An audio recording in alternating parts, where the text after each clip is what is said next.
Deus. Aleluia. A sua Bíblia.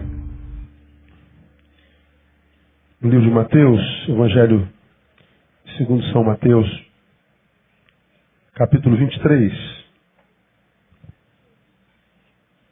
Queria ler um versículo com você. Mateus 23, verso 27. Esse é um dos capítulos mais duros da Bíblia Sagrada, onde Jesus pega muito pesado com os escribas e fariseus e os chama de raça de víboras e hipócritas por várias vezes. E quando ele os chama de hipócritas, os chama de sepulcro caiado, Jesus pega muito pesado. Esse texto é conhecido como o capítulo dos ais. Jesus se dirige aos religiosos e por várias vezes diz: ai de vós, ai de vós, ai de vós, ai de vós, ai de vós, ai de vós. Porque ele vai comparando o discurso com a prática vivencial e Jesus descobre e mostra o quanto o que eles dizem, o que eles praticam estão distantes um do outro. O como a aparência e a essência estão quase como um antagonismo existencial. E Jesus diz: ai de vós, escribas e fariseus hipócritas. Ai de vós, escribas e fariseus hipócritas. O tempo inteiro, o versículo inteiro: ai de vós, fariseus hipócritas, hipócritas, hipócritas. O tempo todo, hipócritas, hipócritas. Jesus é duro com os religiosos, com aqueles que se diziam representantes de Deus, com aqueles que se diziam o dono da verdade de Deus, os que se diziam conhecedores da palavra, da lei de Moisés, da palavra profética. Jesus vem e os chama de fariseus hipócritas. Caminhando para o finalzinho, lá no versículo 37, ele lamenta sobre Jerusalém, porque Jerusalém passaria por algumas coisas futuras, eu falarei isso daqui a pouquinho, mas porque Jerusalém tinha aquele tipo de religioso. Porque a liturgia em Jerusalém estava sob o comando daquele tipo de gente. Ele lamenta sobre Jerusalém porque Jerusalém estava debaixo da autoridade daquele tipo de gente. E aí no versículo 37 ele diz assim: Jerusalém, Jerusalém, que mata os profetas, apedrejas os que a ti são enviados. Quantas vezes quis eu ajuntar os teus filhos como a galinha junta os seus pintos debaixo das asas, e não quiseste. Eis aí, abandonada vos é a vossa casa.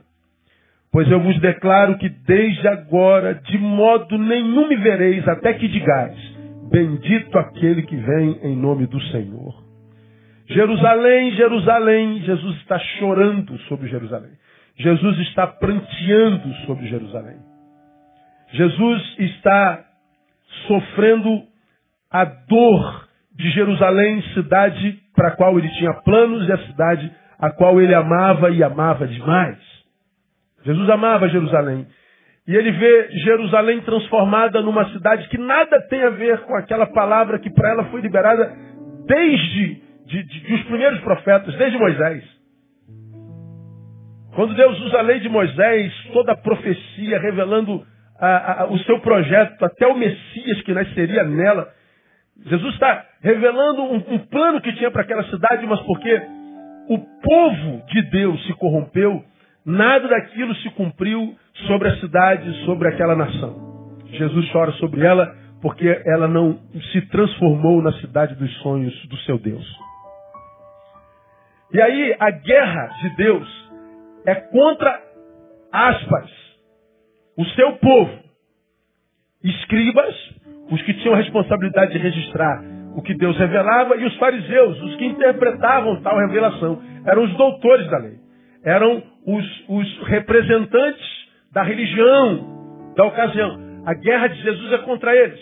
E a guerra de Jesus é contra eles não só pela hipocrisia, mas por causa dos resultados da hipocrisia sobre a cidade. Uma cidade que não ouve os profetas, os mata.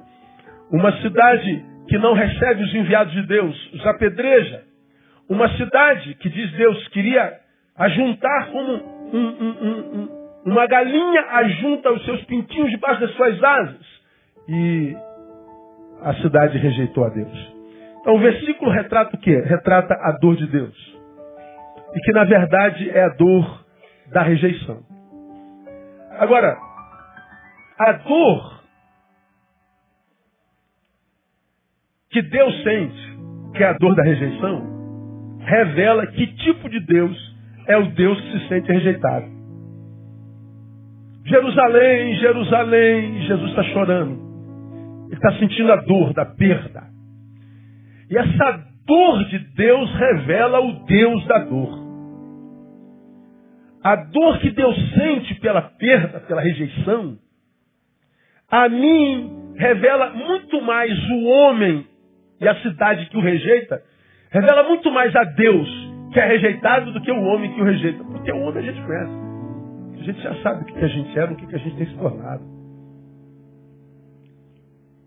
E a gente tem se tornado numa coisa que está difícil de amar para burro. Como está difícil amar gente. Nós andamos desde o Éden em estado de putrefação em vida. A gente está se deformando, a gente está como eu digo, monstrificando a cada manhã que a gente acorda, parece que a gente piorou, parece que a humanidade piorou. Cada manhã que a gente acorda com as notícias nos jornais que cada vez mais se superam em desgraça, em possibilidade de produção humana cada vez mais desgraçada. É impressionante a nossa capacidade de produzir desgraça. E cada vez que a gente olha para o homem, que a gente já não consegue amar como próximo, a gente teme. A gente não ama o próximo, a gente teme. Então falar do homem não é a minha intenção hoje. Eu quero falar do Deus que sente dor. Porque me parece que diferente de nós, quando Deus sente dor, ele não se sente menor. Diferente de nós. Quando a gente está sentindo dor, a gente se diminui. E a gente se sente tão menor quando sente dor, que grande parte de nós esconde a dor que sente, para que não seja mal visto pelos seus, que também sentem dor e escondem. Nós nos sentimos apequenados quando a dor chega, quando a adversidade chega. Nós nos sentimos diminutos, a gente se sente pequeno, menor do que a gente já é, quando a adversidade, quando o fracasso, quando a dor, quando a angústia chega. E a gente então vai passando pela história, pela vida, fingindo que está tudo bem. A gente aumenta a maquiagem, a gente passa mais, como é que é o nome daquilo que as mulheres passam embaixo do olho para tapar como é o nome? Corretivo. Né? Tá aqui, você é maquiadora, né? Ou já foi, sei lá. Quem é maquiador aqui na nossa igreja? Tem um que é profissional, cara. Não, é a filha do Pelé, né? Do Trazendo a Arca. Então a mulher chega, ou o cara chega com aquele roxo aqui embaixo, assim, aquela olheira preta, sabe do que eu estou falando? Já teve isso? Já, não já? Mas você tem que ir pro ar. Aí você vai pro ar, a maquiadora fala assim, meu Deus, tá preto o negócio aí embaixo. Aí ele passa, como é que é o nome daquilo mesmo? Corretivo. Aí o preto passa, some, e fica tudo clarinho, bonitinho. Aí você escancara o sorriso, vai pro ar, quem está do outro lado da câmera fala assim, que mulher linda, que pessoa feliz. Essa mulher está sempre bem. Puxa, essa artista é nota 10. Bom, essa arte de maquiar a dor não é um privilégio dos artistas. É um privilégio desse irmão que está do seu lado. Veja se ele está com corretivo no olho. Dá uma olhadinha. Você pode ter certeza que provavelmente esteja.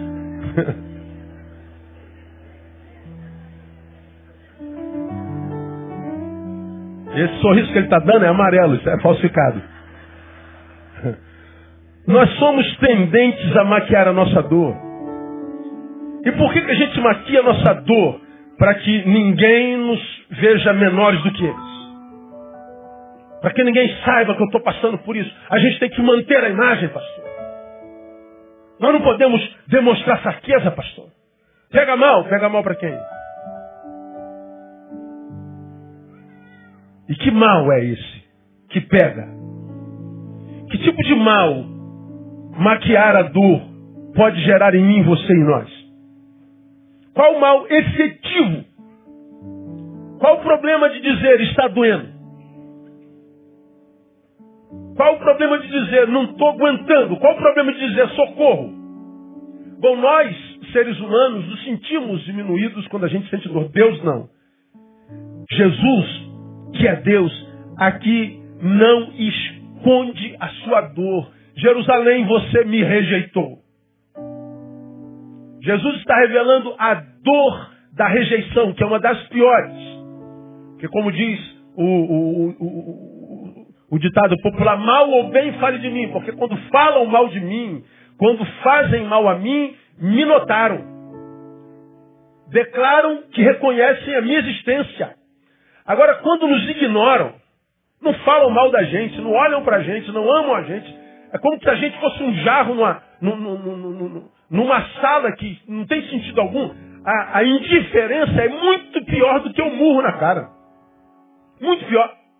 A sensação de que pela indiferença do outro, tiram de nós o nosso valor intrínseco. A gente se sente valendo absolutamente nada. Nada. Deus não. Deus, ele se revela na dor. Esse versículo me abençoou tanto. Saber que o Deus que eu adoro, o Deus que eu sirvo, quando foi gente com todas as implicações de selo, foi gente que passou pela humanidade sem tentar vender a imagem de que ainda era Deus totalmente, porque a Bíblia diz que quando Deus encarnou Jesus, diz a palavra, ele esvaziou-se a si mesmo. Jesus é Deus, mas um Deus que teve que se esvaziar um pouco para caber na gente. E ele, embora Deus coube na gente, e na gente ele quis ser gente com honestidade. Ele quis ser gente com todas as implicações de selo. Se alegra na festa em Caná, mas ele chora a dor da rejeição de Jerusalém. Porque na cabeça do Cristo não há nenhuma diminuição em dizer está doendo. Não há dificuldade nenhuma em dizer eu fui rejeitado. Não há nada. Então, na dor de Deus eu vejo o Deus da dor. A dor revela o Deus que a gente serve. E eu queria compartilhar a revelação que eu capto desse versículo a respeito do nosso Deus, e eu acho que essa revelação pode abençoar alguns de nós nessa noite. A primeira coisa que eu vejo enquanto revelação de Deus na sua dor é que Ele é um Deus que odeia o sofrimento. É isso que o senhor percebe em Deus, pastor? É. Alguns de vocês que estão sofrendo aqui entraram aqui pensando exatamente o oposto. Se Deus odiasse o sofrimento, Ele acabaria com o nosso assim que ele chegasse, pastor. Não é lógico isso? Se Deus odeia o sofrimento, por que eu estou sofrendo tanto? Se Deus odeia o sofrimento, por que Ele não faz algo para acabar com o meu? Se Deus odeia o sofrimento, por que há tanto sofrimento no planeta? É difícil acreditar num Deus que odeia o sofrimento diante de tanto sofrimento diante de nós. O versículo, sobretudo, revela a angústia de Deus em Jesus por saber o que estava para acontecer em Jerusalém. Alguns historiadores dizem que Mateus foi escrito por volta do ano 70, outros colocam o escrito de Mateus entre 81 e 95. Então estamos entre 70 e 95. 70 foi o ano da segunda destruição de Jerusalém. Jerusalém passou por 3 destruições. A primeira aconteceu no século VI, em 587. Lá atrás, na revolta judaica contra os exércitos da Babilônia, comandado por Nabucodonosor, e a gente conhece a história. Nabucodonosor destrói Jerusalém, domina Jerusalém. E ela ficou destruída por mais de um século. Destruiu, inclusive, o templo construído por Salomão. A segunda destruição se deu exatamente aí. No ano 70, quando Jerusalém foi tomada pelas forças do exército romano. Quando Roma invade Jerusalém, comandada pelo imperador Tito, destrói 100% da cidade, inclusive o templo que havia sido reconstruído por Herodes, em 70. Então acredita-se que no ano da destruição de Jerusalém, Alguns eruditos acreditam que a revelação do livro de Mateus já estava caminhando nas ruas de Jerusalém. Ou seja, Jesus já chorava a dor que Jerusalém passaria. E ele diz, por que Jerusalém passaria por aquela dor? Porque a religião que foi adotada por Jerusalém era uma religião estereotipada, mas que não tinha a ver com essência, não transformava o âmago, não transformava valores, princípios. Virou uma religião performática, uma religião de práticas de saberes de cor, virou uma religião de agenda, domingueira, uma religião da boca para fora, mas que não entrava no caráter, não entrava na essência. E quando a religião, ainda que dita de Deus, não entra na essência, não muda as pessoas não conseguem mudar a cidade, não conseguem mudar a família. E Jerusalém então passou pela invasão romana, passou pela humilhação romana, passou pela escravidão romana. Jerusalém passou pelas piores dores da sua história.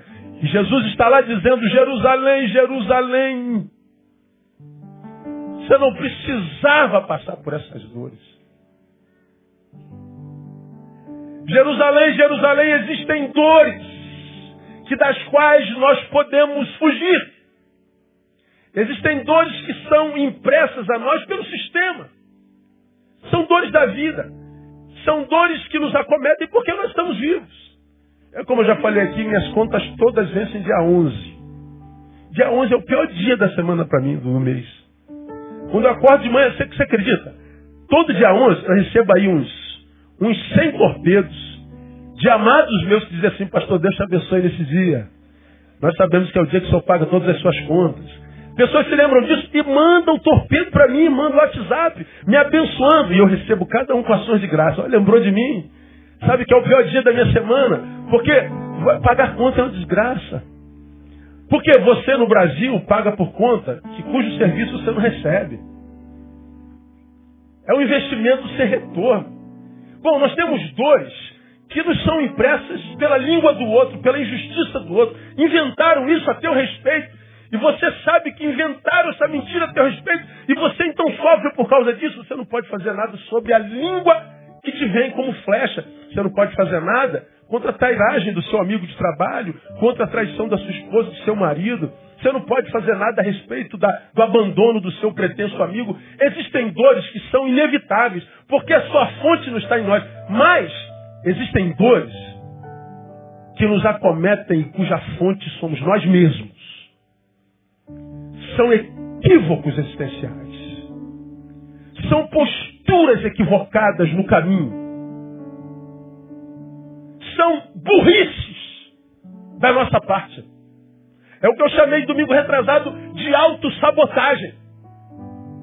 Quando Jesus diz, Jerusalém, Jerusalém, vais passar por uma destruição, por uma desconstrução, que talvez não estivesse no plano de Deus, mas a sua postura te levou a isso. E Jesus sofre antecipadamente, porque ama, pela dor que Jerusalém, sua amada, sofreria. Jesus sofre. Jesus é um Deus que odeia o sofrimento. Escuta o que eu vou te falar, você que está aqui, nesse exato momento sentindo dor, Deus não tem prazer na tua dor. E eu sei que para você que está sofrendo dor, e porque a dor é intensa, a tua razão embota, como eu falei no início desse culto, a nossa dor tem a capacidade de desconstruir Deus em nós. Já preguei tanto sobre isso aqui. A minha dor faz com que Deus perca a sua divindade em mim, o seu amor seja questionado, sua existência seja questionado. E a gente imagina que porque está doendo foi Deus que mudou. Não, o que mudou é o óculos com o qual eu enxergo.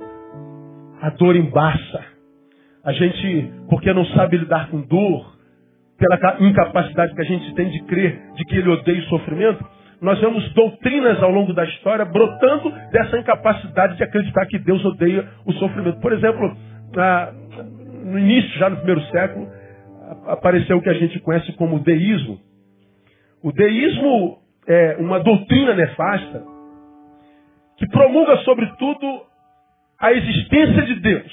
Deus existe. Mas o Deus que existe e criou todas as coisas, abandonou as coisas que Ele criou. É a única forma da gente entender a dor. É a única forma da gente entender o caos. Nós cremos nele. Mas ele não se importa conosco. Ele abandonou a sua criação à própria sorte. Deus nos virou as costas. Ele não toma mais conhecimento de nós. Ele nos abandonou. Isso é o deísmo. Quantos de nós somos deístas? Talvez não admitidamente, mas existencialmente Deus me abandonou, porque senão eu não estaria sentindo essa dor. Outra doutrina que brota da incapacidade de acreditar que Deus odeia o sofrimento é o ateísmo. Que na maioria dos casos é psicológico. Eu chamo de ateísmo psicológico. Por que é ateísmo psicológico? Porque só é ateísmo porque a dor tomou.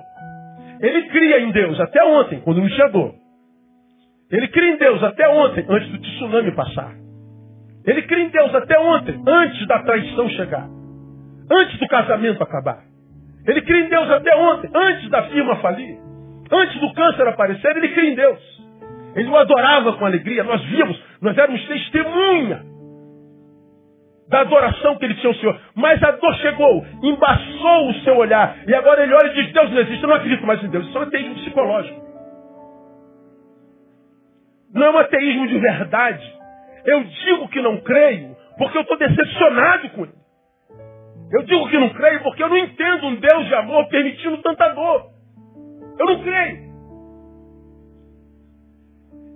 Deísmo, teísmo, são doutrinas que brotam da nossa incapacidade de lidar com a dor, de entender que Deus odeia o sofrimento. Esse texto, nós vemos Deus falando com tanto amor. Quantas vezes quis eu ajuntar os teus filhos como a galinha ajunta os teus pintinhos debaixo das asas. Deus está dizendo quantas vezes eu quis te proteger, quantas vezes eu quis amenizar o que te esperava no caminho. Mas a rejeição de Deus fez com que dores chegassem até Jerusalém, que Jerusalém nunca mais foi a mesma. Diz o texto aí, está abandonada vos é a vossa casa. Aí está dito, eu vos declaro que desde agora de modo nenhum me vereis até que digais bendito aquele que vem em nome do Senhor. Deixa eu falar para você que está aqui nessa noite, irmão. A tua dor não desmonta o que Deus é em verdade. A tua dor não desconfigura nem o projeto que Deus tem para você. Deus continua o mesmo, o que Ele sonhou para você continua a mesma coisa. Você já me ouviu falar sobre isso aqui muitas vezes. Pastor, Deus me prometeu, pastor. E Ele não cumpriu, pastor. Deus falou comigo, pastor. E a palavra dele não se cumpriu em minha vida. Eu sempre digo a mesma coisa. Ora, se Deus falou contigo, se Deus prometeu, você andava na presença dele. Você tinha comunhão com ele. Mas por que não aconteceu no teu tempo? O que você fez? Você foi se deformando, você foi se deformando, você foi se afastando. Você foi se deformando, você foi desconfigurando como filho. Você de adorador foi se transformando em murmurador, de murmurador a não sei mais o que. E você deixou de ser aquele ser que o adorava, que tinha prazer nele, com quem ele falava e com quem ele tinha prazer em estar. E você se transformou nisso. Ora, aí diz, Deus não cumpriu. Ora, nem vai. Porque o que ele prometeu, não prometeu para isso, no que você se tornou longe dele. Ele prometeu para aquele que você era quando estava na presença dele. Ele continua o mesmo. Sua promessa continua o mesmo. E o que a gente tem que fazer? Voltar a ser aquele que nós éramos quando nós andávamos na presença dele. Voltar a ser aquele com quem ele falava e em quem ele tinha prazer. Voltar para o lugar da comunhão, onde ele ordena a bênção e a vida para sempre. Deus não tem prazer no sofrimento que eu vivo aqui de maneira nenhuma. Alguns são inevitáveis, mas o sofrimento que eu produzo para mim são os que de fato me matam. Porque se eu estou na presença dele, o sofrimento que outrem imprime em mim não tem poder de me matar. Porque eu estou em Cristo, aquele que nasceu e está em Cristo. O maligno não lhe toca. O que é o maligno não lhe toca? Não toca com poder de morte. Se você está debaixo das asas dele, na presença dele, nenhum mal que venha de fora, nenhum mal externo, nenhum mal que esteja do lado de lá pode matar você. Ninguém pode matar você se você está na presença de Deus. Mas quando a gente sai, o nosso mal nos mata. É mais ou menos como a palavra que diz no outro contexto, né? Não é o que entra pela boca que contamina o homem, mas o que sai. Não é o mal que fazem a mim de fora para dentro. É o mal que é despertado em mim quando o mal que me fizeram se encontra com ele. E aí eu frutifico no mal e o mal que eu fiz me mata. O mal que eu produzi gera o veneno que vai me matar. Como ministrei há bem pouco tempo atrás, nós vimos Davi fazendo oração: Senhor, ensina-nos a contar os nossos dias de tal maneira que alcancemos corações sábios. E eu fiquei pensando, compartilhei com vocês, para que ele queria um coração sábio? Para que sabedoria de coração? Aí eu lembrei da palavra que diz que é do coração do homem, do interior do coração do homem, que brotam os assassinatos, adultérios, porfias, emulações. É do coração do homem, o que sai do coração do homem é o que o mata. Quando o salmista diz assim: Senhor, me dá um coração sábio, ele está dizendo o coração sábio por quê? Para que a sabedoria do Senhor me poupe do veneno que há dentro do meu coração. É por isso que a palavra diz: sobre tudo que se deve guardar, guarda o teu coração, porque dele procedem as fontes da vida. Davi sabia que o seu coração era uma fonte de morte. E ele diz: Deus, ensina-me a contar os meus dias de tal maneira que eu alcance um coração sábio, ou seja, que eu domine a morte que habita dentro de mim. Eu sei que o que me mata habita dentro de mim, então me dá a graça de ter um coração sábio. Não há poder no patrão que te mandou embora de te matar. Se você morre, não foi teu patrão que te matou. Bom, eu estou aqui, meu telefone está aqui, vou ler um WhatsAppzinho que eu recebi sentado à mesa, almoçando hoje. Não está no meu script não, mas eu vou ler. Que soa como fofoca para você, e fofoca a gente adora. Boa tarde, pastor, tudo bem, mestre? Eu trabalho de segurança no condomínio Mundo Novo, na Barra da Tijuca. E teve um morador que se jogou do 18º andar. Graças a Deus isso não foi vazado pelo fato do síndico ser coronel, aposentado militar. Então foi rápido, às 2 horas depois já tinham tirado o corpo. Infelizmente ele deixou 3 filhos e o terceiro teve 3 dias de vida. Ele estava tão fora de si, pastor, que não ouvi nenhum grito durante a queda. Só escutei o barulho do corpo caindo, do impacto no chão. A esposa disse que ele estava em depressão. A mesma estava em cesárea ainda e está sendo muito difícil para mim trabalhar, porque as pessoas sempre perguntam o que houve e a imagem que vi foi terrível, ela está tatuada em mim. Eu ouvi alguns parentes a respeito da decisão dele e eles disseram que ele ficou sabendo que iria se despedir, ia ser despedido da empresa. Parece que a empresa é de fora e como o Brasil está em crise, a empresa irá se retirar do Brasil e ele era o único brasileiro nessa empresa. Graças a Deus ele não se jogou com a criança, porque foi do quarto da criança que ele se jogou. Então, nessa manhã, uma pessoa que trabalha de segurança nesse condomínio viu o corpo caindo, se estatelando no chão.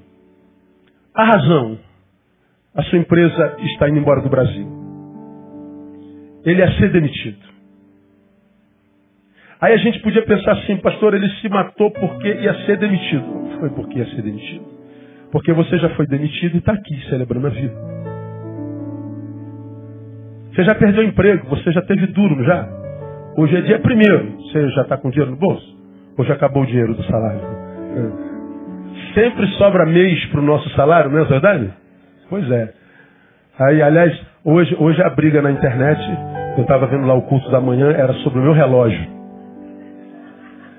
O relógio do pastor é de ouro? Não, desgraçado. Claro que não.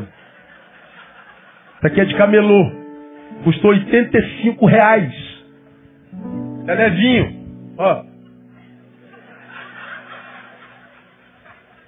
Aí deixaram de ouvir a palavra. Não, irmã, o pastor está pregando a palavra dessa, está preocupado se o relógio dele é de ouro. Gente gosta, o homem gosta de ouro, igual mulher gosta de relógio, igual mulher gosta de sapato. Aí outra, é verdade, a mulher gosta de sapato, de bolsa também. Então, o homem gosta de relógio. Ô miserável, isso aqui é camelô. E se não fosse, não tinha nada a ver com isso também, vai se meter na tua vida. Né? Então, aí a pessoa fala assim, você aplaudiu o senhor, aplauda o senhor logo forte. Não é para mim não, né? Ó, ouro, tu já tá perdendo a cor, meu reloginho, coitado, velhinho. Se ele visse de perto. É igual a maquiagem do... Como é o nome? Corretivo? É. Se tirar o corretivo, irmão, só baixadinho no relógio. Não é? Então é só impressionismo, só impressionar. Ah, o cara se matou porque foi demitido. Não. Não soube lidar com a dor da demissão. Ninguém matou esse homem. Ninguém é culpado por sua morte.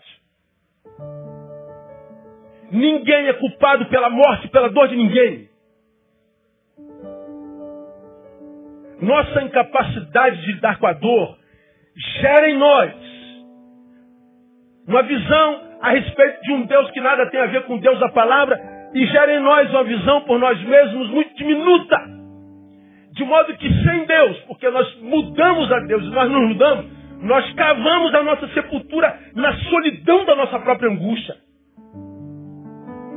Esse texto que revela a dor de Deus, revela um Deus que odeia o sofrimento. Um Deus que diz, eu queria te juntar, mas você me deformou em você. Você se deformou em si mesmo. Você, ao invés de na dor se ajuntar com os que te amam e não te traíram, você, por causa do que te traiu, se afastou dos que te amam e não te traíram. Você, porque se decepcionou com um, se afastou de todos que nunca te decepcionaram.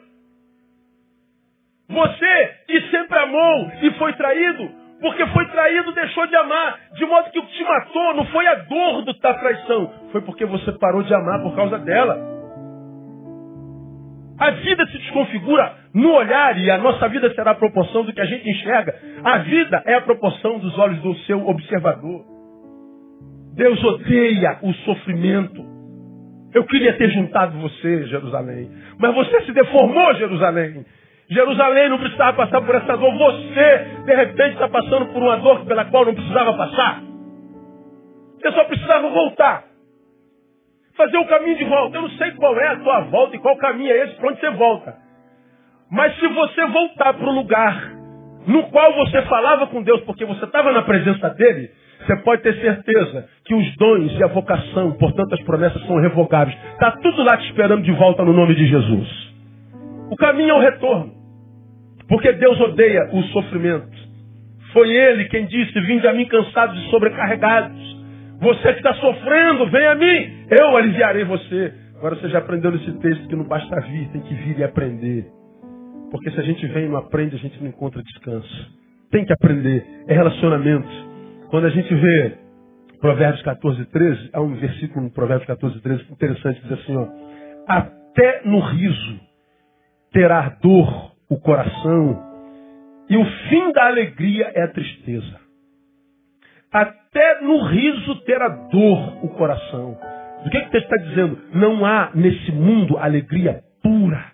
Estou totalmente feliz.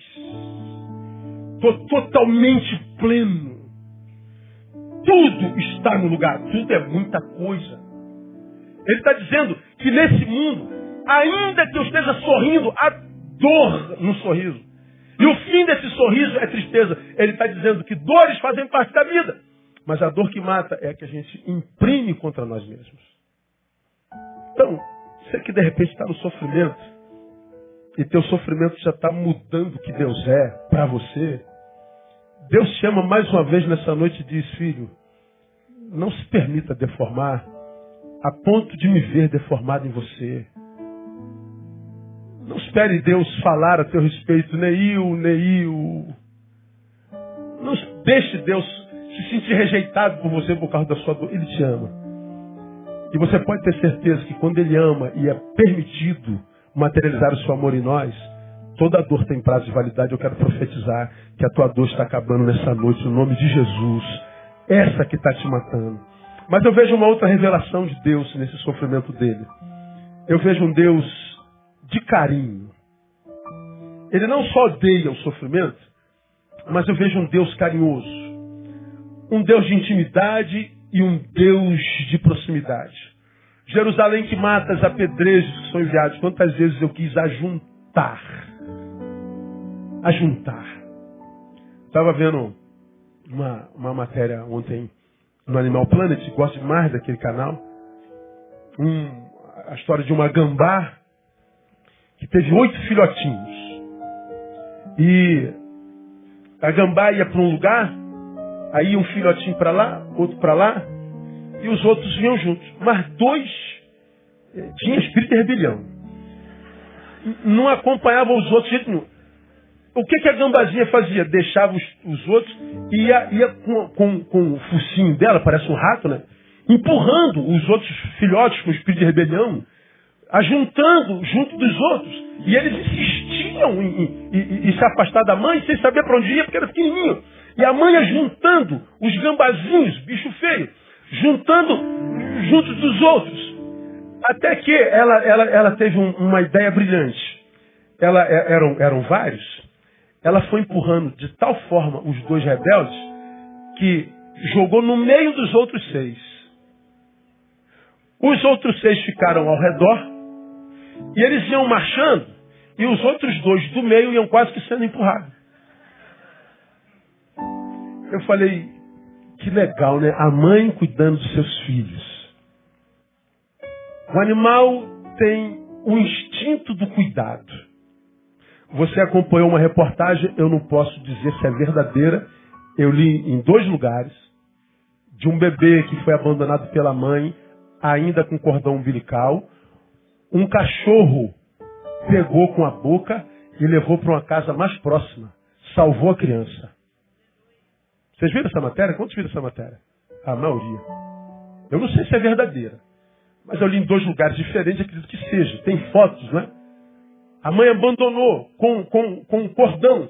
O cachorro, o instinto de preservação, pegou o filhotinho humano na boca e levou para uma família, ou seja, pro igual, da mesma raça.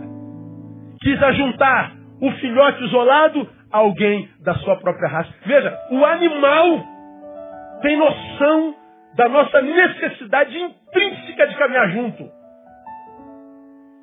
Da nossa necessidade intrínseca de aceitação, de acolhimento, de estar junto. O animal tem consciência de Gênesis que diz que não é bom que o homem esteja só. Juntos. Mas parece que nós, seres humanos, temos perdido essa capacidade necessária para a manutenção da vida, de caminhar juntos. E nessa incapacidade de caminhar com, nós também perdemos a capacidade de caminhar e de ver um Deus que tem prazer na nossa comunhão e um Deus que tem prazer em nos ajuntar como uma galinha junta seus pintinhos. Pastor, Deus não está vendo a minha dor, eu estou sozinho. Não, você não está sozinho. Desculpe, minha irmã. Você não está sozinha. Você pode estar aqui sofrendo o teu inferno astral. Tem uma mãe aí, se não tem uma mãe, tem uma tia. Se não tem uma tia, tem um brother do trabalho, um brother da igreja, uma amiga não sei de onde. Tem sempre alguém que Deus leva, um estranho, para dizer assim, minha filha, minha amiga, não fica assim, meu querido, minha querida. Tem sempre uma palavra, às vezes Deus usa um estranho para divertir você, para dar um sinalzinho, uma placazinha de que você não está sozinho. Mas a dor faz com que você faça o quê? Eu não quero ouvir ninguém, não quero saber de nada. Eu vou curtir a minha dor. Deus, eu estou sozinho. Não está. Você optou por isso aí. Mas sozinho você não está. A gente está sozinho não quando alguém vem ou não vem estar conosco. A gente está sozinho quando a gente não pode estar com alguém. Se você tem alguém a quem recorrer, se você tem um grupo, se você tem uma comunidade, se você tem amigos que desejando você possa acorrer, então você não está sozinho. Se está, foi por opção. Se por opção, Deus respeita. E é isso que é homem em Deus, cara. Deus tinha poder para me obrigar a servi-lo, por exemplo. Deus tinha poder para botar um bridão na minha boca e dizer, você vai ser meu servo. Você vai lá me adorar. Eu quero que você me adore. Você vai fazer porque o Senhor aqui sou eu. Deus respeita a liberdade que nos deu, né? Deus, a dor me deformou em mim, te deformou em mim. E eu optei pela solidão. E Deus vai dizer, eu respeito a opção que você fez, filho. Ainda que eu ache equivocada, mas eu acredito que nessa noite Deus está dizendo, meu filho, as minhas asas continuam abertas sobre você e você só precisa, como já disse no primeiro tópico, voltar. E você, quando se ajuntar com os outros gambazinhos, você vai sentir o cuidado do papai e da mamãe no nome de Jesus. Eu gosto desse negócio. Saber que o meu Deus é um Deus não só, como já preguei, transcendente. Um Deus, como diria Karl Barth, totalmente outro. Mas a despeito de ser totalmente outro, é um Deus imanente que escolheu por se relacionar com as suas criaturas. Um Deus que não abre mão do Neil, mesmo quando o Neil abre mão de si mesmo. Um Deus que não abre mão dos seus planos e projetos para mim, mesmo quando eu desacredito deles. Um Deus que diz, eu continuo crendo em você, mesmo que você tenha descrito de mim. Deus continua amando a cada um de nós no nome de Jesus. Ele é um Deus de carinho. Há um terceiro e penúltimo revelação que eu vejo na dor de Deus, a respeito de Deus dessa dor. Primeiro, ele é o Deus do sofrimento. Segundo, um Deus de carinho. Terceiro, um Deus inclusivo. Quantas vezes quis eu ajuntar os teus filhos, todos, como galinha ajunta os seus pintinhos. Ele disse que queria juntar todos os filhos. Ele olha para Jerusalém e não ama só os religiosos. Ele olha para Jerusalém e não ama só os brancos. Ele olha para Jerusalém e não faz opção pelos héteros. Ele olha para Jerusalém e não faz opção pelos empresários. Ele olha para Jerusalém e ama Jerusalém. Ele olha para o Rio de Janeiro e ama o Rio de Janeiro, inclui você. Ele ama todos. A ideia da exclusão é uma prerrogativa da instituição que se diz dele. Quem exclui as pessoas é a instituição igreja, Deus não. É a igreja. E como eu tenho pregado o Brasil afora, faz o culto dos empresários, mas não faz o culto dos motoboys. Faz o culto dos empresários, mas não faz o culto dos desempregados. Por que faz culto dos empresários, mas não faz desempregados? Porque o empresário tem dinheiro. É a igreja que se diz de Jesus, que tem um clero branco, com muito poucos negros. E se você pergunta por quê, ninguém sabe responder. É a igreja que se diz de Deus, que diz que Deus ama hétero e odeia homo. É a igreja, isso não tem nada a ver com Deus. É a igreja que acha que ela é a única exclusiva de Deus. Deus só tem ela na terra. Se não é da minha religião, não é de Deus. Se não é da minha religião, vai para o inferno. Isso é coisa de crente, de igreja, instituição. Mas Deus ama o evangélico tanto quanto ama o pai de santo do centro da esquina.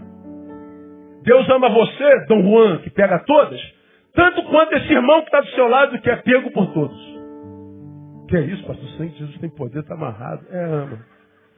Ama o pastor Neil tanto quanto ama Fernandinho Beiramar. Ama você que é pai de família, trabalhador, tanto como aquele moleque que está matando as pessoas na rua por brincadeira. Ele ama igualzinho. A diferença é como esses personagens reagem ao amor de Deus. Deus me ama como Fernandinho Beiramar, mas a forma como eu reajo ao amor de Deus é diferente da forma como Fernandinho reage. Deus ama o hétero e o homo. Eles se relacionam com o amor de Deus de forma diferente. Deus ama o negro, o rico, o pobre. A forma como cada um reage ao amor de Deus é que mostrará o resultado do amor de Deus em nós. Agora, achar que nós somos um povo mais querido, um povo mais amado, que nós somos um povo estrela, que nós somos um povo mais amado. Não, a gente não conhece a Deus. A Bíblia diz que Deus não faz acepção de pessoas. Isso é notório. Atos 10:34. Abra sua Bíblia, Atos 10:34.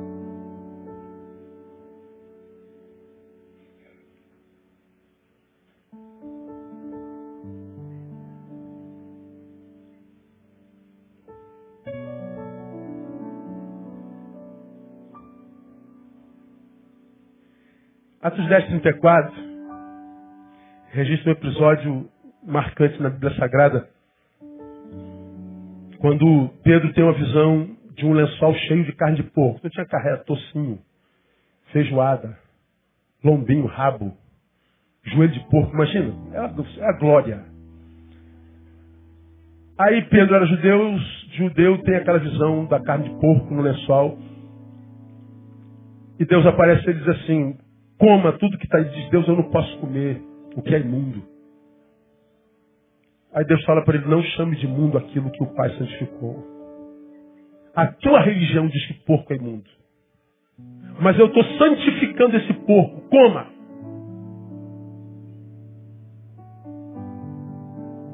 Vença a tua tradição. Vença a tua ideologia. Obedeça ao teu Deus. Por que desceu um lençol com tudo que é de porco para o judeu Pedro, que é dar continuidade à obra do Cristo? Porque para o judeu, os gentios eram porcos. Principalmente os da região da Decápolis. 10 cidades, dentre as quais algumas viviam da cultura de porcos. O porco era um animal imundo. E quem lidava com o porco era tão imundo quanto os porcos. Deus diz que é Pedro evangelizando a casa de alguém da Decápolis, do centurião. E ele diz, Deus, eu não posso ir até a casa deste homem, eu não posso ir até a casa de Cornélio. E o Senhor está dizendo, você vai porque as suas orações e as suas ofertas chegaram até mim.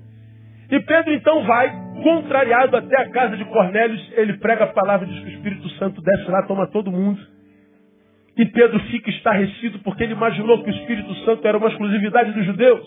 Qual no dia de Pentecostes? Meu Deus, como é que pode? Essa gente não é alvo da promessa, essa gente não é da minha religião, essa gente não é da minha nacionalidade. Como é que eles podem estar vivendo a mesma experiência do Espírito como eu? E aí Deus muda a visão de Pedro, lá no 34. Então Pedro, tomando a palavra, disse, na verdade reconheço que Deus não faz acepção de pessoas, mas que lhe é aceitável aquele que em qualquer nação o teme e pratica o que é justo. Deixa eu falar para você que está aqui, tão ferido, tão machucado, tão rejeitado, abandonado, que acreditou na desgraça toda que disseram a teu respeito. Deus continua amando você e Ele não abre mão de você no nome de Jesus. Há esperança para você. Fala para alguém, ó, essa palavra é para você, meu irmão. Aplauda forte ele. Aleluia. A sensação de rejeição por nossa parte é equivocada. Nossas obras é que nos afastam dele. Ele não se afasta de nós. Eu gosto da visão, da forma como Deus se manifesta. Deus Pai, Filho, Espírito Santo. A ideia é clara, né? Um Deus que é Pai e um Espírito Santo, que é ajudador, faz quase que a função da mãe. Caminha ao lado, é consolador. A ideia da revelação de Deus na Trindade é a ideia de uma família. A palavra Elohim é uma palavra plural. O nome de Deus, Elohim, é plural. Quando Deus se manifesta, Ele se manifesta numa comunidade, numa família. Pai, Filho, Espírito Santo. E nós já aprendemos que quando Ele diz que nós somos a sua imagem e semelhança, é que nós nos tornamos imagem e semelhança dEle quando nós também estamos juntos. Deus é uma comunidade. E eu sou de Deus quando eu vivo em comunidade. E na comunidade de Deus cabe todo mundo. A ideia é exatamente essa. Venha como você está. Na cabeça de você que é religioso. Então quer dizer que se um homossexual quiser vir, pode. Vem como está. Agora, se vem, não permanece o mesmo. Não há como vir, aceitar o convite do Cristo e permanecer o mesmo. O que precisa mudar na sua vida? Eu não sei. Mas se precisa mudar em Cristo, Ele muda. Porque Ele é maior do que os pecados que a gente comete. Seu amor é transformador. Ele é um Deus inclusivo. E eu termino. Ele não só odeia o sofrimento. Ele não só é Deus de carinho. Ele não só é Deus inclusivo. Mas, por último, Ele é Deus empático. É empático. Empatem, sentir dentro. Como a galinha que ajunta o seu pintinho. Porque o pintinho é outro, mas é a extensão de mim mesmo. Então sou eu. E a galinha protege. Bom, quando Deus olha para nós, eu já falei sobre isso aqui, Ele se relaciona conosco não por simpatia, mas por empatia. Ele não olha para mim e diz, pô, gostei de você. Você é bonitinho, legal. Não é através de uma visão imaginária, ou seja, da imagem. Não. Ele sente as nossas dores. Ele sente as nossas angústias. Por que eu posso afirmar que Deus sente as minhas angústias? Porque é o Deus que a gente serve. É o único Deus, como nós falamos naquele primeiro versículo, lá no início do culto. Não houve outro antes dele, nem haverá depois. Ele é único. E o único Deus que existe escolheu ser gente como a gente. Como eu disse a uma mãe essa semana, que perdeu um filho. Único. Lembra do nome daquele casal de Teresópolis, amor? Eu não me lembro. O pai, eu fui ministrar em Teresópolis, num conselho de pastores. Nossa, que coisa triste. E o pai veio e me deu um abraço, disse, pastor, eu quero muito agradecer ao senhor pela sua vida. Eu falei, mas por quê? Ele contou a história da perda do filho dele, da filha dele, que morreu com 19 anos com câncer. Filha única. Adoeceu, morreu alguns dias depois. Você vê a imagem da menina, coisa mais linda. E eles falando que mergulharam num fosso de escuridão quando a filha morreu.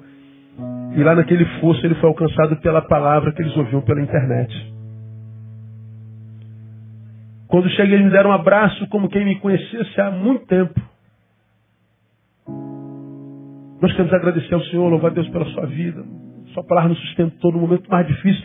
E eles falam e choram, eles falam e choram. Eles falam e choram, eles falam e choram. Eles falam e choram e não param de chorar, não param de chorar, não param de chorar. E a mãe então me chama no canto e me pergunta, aqui, sou eu falando de tal, tomei hoje, não, isso aqui é outro e-mail. Não tem muita coisa, que não dá para achar tudo, não tem muita coisa. Ela me pergunta, pastor, por que Deus não salvou minha filha? O que você responderia?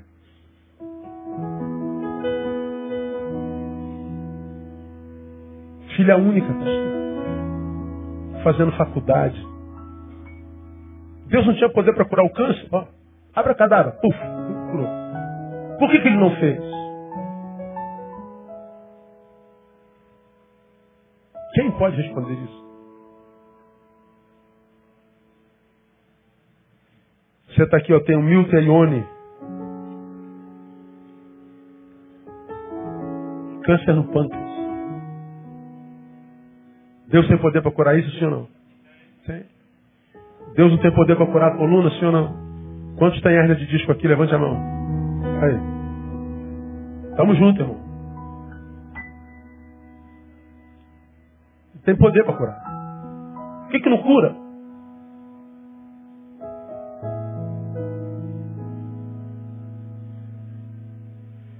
A minha crise mais angustiante foi, você já me ouviu falar muito disso, na morte do meu pai.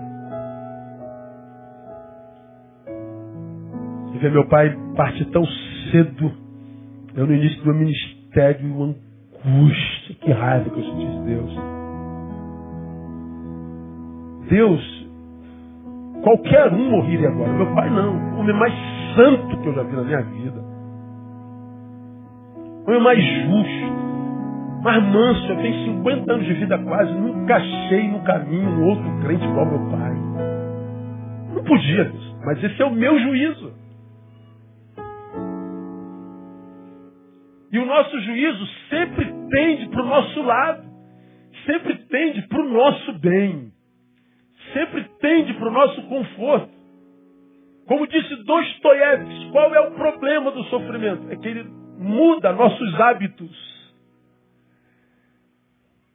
E os nossos hábitos mudados nos tiram da zona de conforto, porque a gente tem que começar tudo de novo. Eu me acostumei com meu pai, me acostumei com meu filho, me acostumei com meu emprego, me acostumei com minha saúde. Daqui a pouco vem Deus e tira meu pai. Meu Deus, eu nunca fui filho sem pai. O que eu tenho que fazer? Aprender a ser filho sem pai. Então eu vou ter que aprender a ser um Neil novo. Mudou meu hábito. Porque se o pai morre, morre o filho com o pai. E nasce um filho sem pai. Como eu nunca fui filho sem pai, eu tenho que começar tudo de novo. Por que descamba tudo? Porque eu nunca fui filho sem pai. Como vai ser, meu Deus do céu? Eu nunca fui homem, mulher sem seio. O câncer levou meu seio. Como é isso? Não sei. Mudou teu hábito, mudou tudo, cara. Teu filho foi embora, tua mãe foi embora, mudou o nosso hábito. E a nossa angústia é porque a gente vai ter que começar tudo de novo. A cada perda, começa tudo de novo. A cada dor, começa tudo de novo. Tudo de novo. Nos tira do conforto. Como nós fomos mexidos no nosso conforto, nós abraçamos a nossa causa e queremos justiça para nós. Mas a gente não sabe se Deus tinha um plano diferente para o meu pai. Na minha história, Deus foi tão bom. Porque quando meu pai morre, já contei essa história aqui 1.600 vezes. Eu, pastor, eu tive que botar o caixão do meu pai aqui, e todo mundo chorando, e eu ainda tive que pregar para consolar todo mundo, porque o pastor não chora. Eu era um idiota naquela época, sou ainda, só que agora eu sei que eu sou, melhorei um pouquinho. Naquela época eu nem sabia que eu era idiota. Então, fica forte, pastor. Todo mundo chorando. No dia seguinte, porque eu não chorei, meu corpo amanhece duro, teso, tudo duro, tudo. Meus dedos mexiam, meu pescoço, nada. Só meus olhos. Dor, mas uma dor intensa. Eu falo para André, não tem problema, meu corpo está chorando, eu não chorei ontem. Me dá 2 Dorflex. E não se preocupa, ela me deu 2 Dorflex. Dormi, sonhei. Eu me lembro que quando eu chego em casa, estou com tanta raiva de Deus, mesmo assim pregando. Eu me lembro como se fosse hoje de manhã, eu dizendo para Deus assim, Deus, a minha vontade é de pegar no teu colarinho velho e dizer, como é que o senhor pode fazer um troço desse? Como é que o senhor permite? A gente escandaliza quando a gente fala isso. Pois é, mas como você já aprendeu, Deus não entra em crise com a nossa crise. Quem entra em crise com a nossa crise são os homens. Deus não. É a minha vontade de tentar Deus. Por quê? Na verdade, eu estava dizendo, você mudou o meu hábito. Vou ter que aprender a ser filho sem pai. Vou ter que aprender a andar de novo. Vou ter que aprender a caminhar com as próprias pernas. Perdi meu conselheiro, perdi minha referência. Meu Deus, será que eu vou conseguir? Será que eu vou conseguir sem ele, sem ela, desse jeito? Meu Deus, acabou. Acabou minha vida. Eu não vou mais pregar a tua palavra, não quero mais ser pastor, não quero saber mais nada disso. Isso tudo tem de mim. Porque pastor não tem amigo. A gente sofre sozinho. Deito, sonho. Estou na rua 40 no Jardim Novo, sem asfalto, sentado, no dia da morte do meu pai. Estou escrevendo no chão. Aí vem um cara lá. Vem com roupão branco, sempre branco.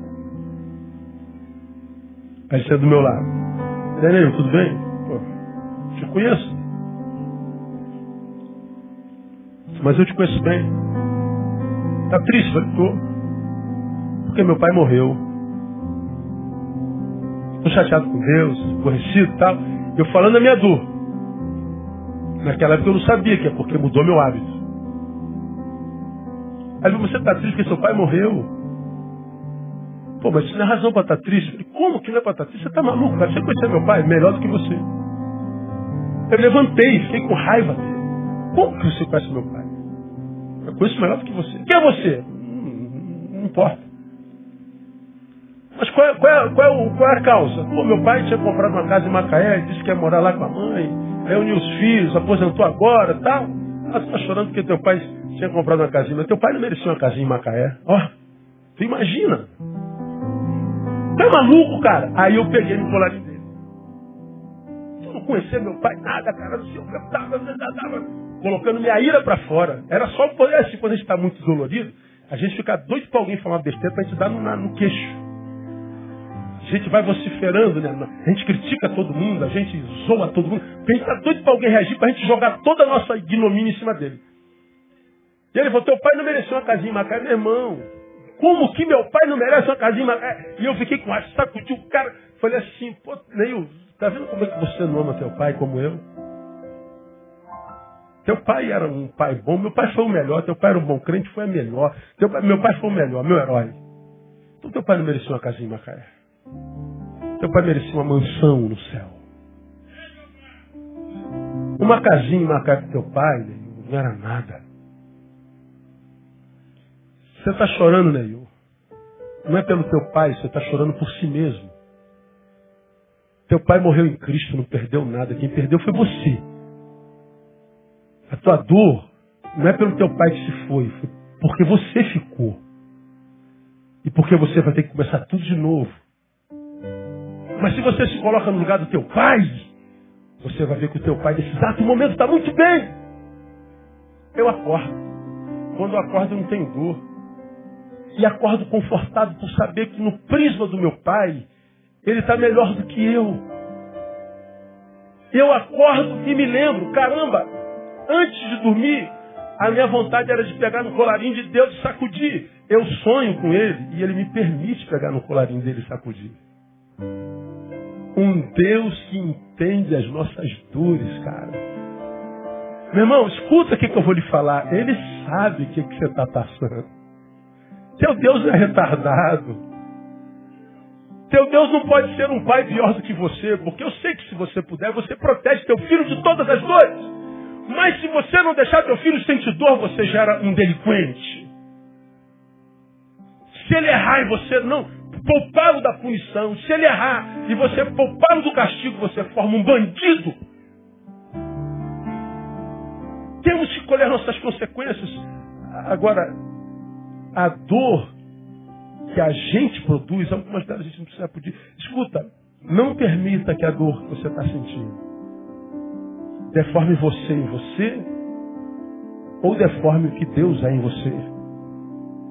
Se você é filho de Deus e está sentindo dor, essa dor tem propósito. Ninguém de Deus sofre dor sem que essa dor tenha um propósito. Como você me tem ouvido pregar aqui há 25 anos, essa dor que hoje te faz chorar, se você se mantiver fiel, vai ser a mesma dor que amanhã, para a qual você vai olhar e vai dizer, virou símbolo da minha superação. E hoje eu celebro ao Senhor pela dor pela qual passei. Eu louvo a Deus pelo pai que eu tive por tão pouco tempo, mas que mesmo, porque foi como foi, depois de morto, ainda fala em mim, ainda me é exemplo. Queria muito que ele estivesse comigo hoje, aos 80 e tantos anos. Mas Deus disse, não, eu quero poupar teu pai de dores. E ele está com o Senhor. E a despeito de levá-lo para o Senhor, me ensinou que sou eu que estou sofrendo porque eu tenho que adaptar de novo. Mexeu com os meus hábitos. Ele me ajudou a refazer meus hábitos. Acredite, você pode ter passado por uma perda horrível. Mudou com a estrutura da tua vida. Mas Deus vai te ajudar a reconstruir uma nova estrutura junto. Não desista. Fica firme. Continua adorando, continua servindo. Vai com dor. Vai sem vontade, vai desanimado, mas vai. E você que no caminho, vai ver que no caminho, a tua visão de mundo vai mudando. E o caráter de Jesus vai sendo formado. E essa dor vai formar um homem melhor, uma melhor em você. Porque para quem serve Deus, que mandou Jesus de Nazaré, jamais Ele permitiria que uma dor fosse maior do que aquela que a gente pudesse suportar. Porque o nosso Senhor está conosco. E Ele vai nos dar a vitória no nome de Jesus. Permita que Ele te cubra com as suas asas. E você vai ver que há repouso para você. Aplauda forte ao Senhor. Vamos glorificá-lo.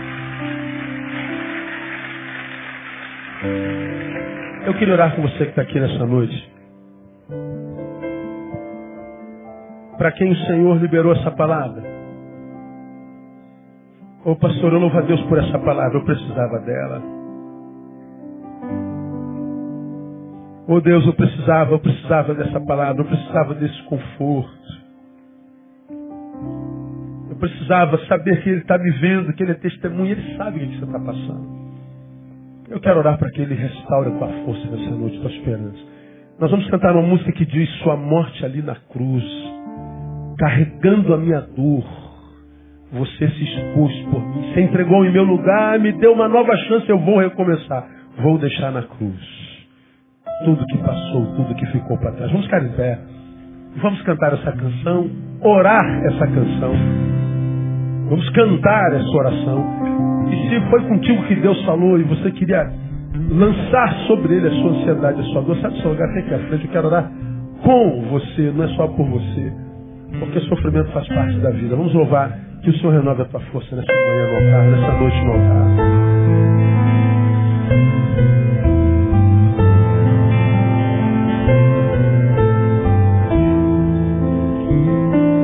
Hoje Ele te ama com essa palavra. Que amor é esse? Aleluia.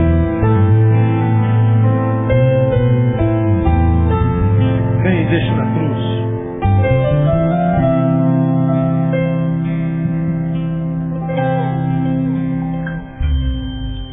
Sua morte na cruz, carregando a minha dor, você se expôs por mim. Você mesmo, que Ele podia tirar aquele prego da mão fácil. Ele levou em meu lugar e me deu uma nova chance. Eu vou recomeçar. Vou deixar na cruz tudo que passou, tudo que ficou pra trás. Olho pra você, como pra você, seu amor me chama. Oh, aleluia, que amor é esse? Que amor é esse? Sua voz me dá luz, carregando a minha dor, você me expôs por Ele renova a tua força hoje pela palavra. Ele sabe o que você passa. Ele levou em meu lugar e me deu uma nova chance. Eu vou recomeçar. Recomeço, novos hábitos. Vou deixar na cruz